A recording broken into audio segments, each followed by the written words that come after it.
Les Ivoiriens, moi je vous dis bravo sincèrement.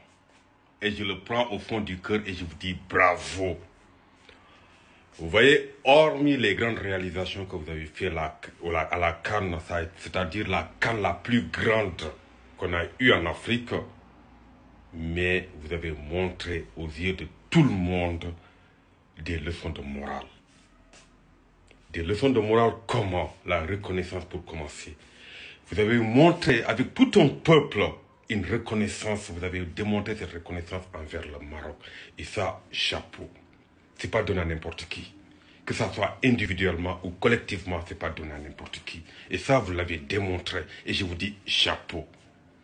Et la deuxième leçon de morale, ou la motivation même, c'est que quand on a une seconde chance dans la vie, il faudra s'en profiter. Et ça, vous l'avez montré. Que ça soit individuellement ou collectivement, vous avez montré que tout le monde mérite une seconde chance. Mais quand on a une seconde chance, on doit juste s'en profiter. Et là, vous l'avez démontré encore. Et franchement, bravo, vous le méritez. N'écoutez pas les gens qui vous disent « Ah non, cette canne-là, vous ne la méritez pas parce que ça et ça et ça. » Ne les écoutez même pas. Parce que ce n'est pas vous qui avez mis en place cette règle.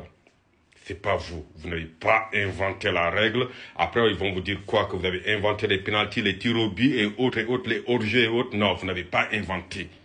Donc, soyez fiers de votre jour et soyez fiers de votre pays. Franchement, vous avez montré cet accueil qui est chaleureux et que tout le monde en parle. Vous êtes un peuple formidable, un peuple accueillant, hospitalier et vous avez la joie de vivre. Continuez comme ça. Et moi, je vous souhaite une bonne continuation de la part d'un Sénégalais. Bonne continuation à vous. Et j'espère que la Côte d'Ivoire remporte cette CAN. Franchement, vous le méritez. Chapeau à vous. Vous le méritez.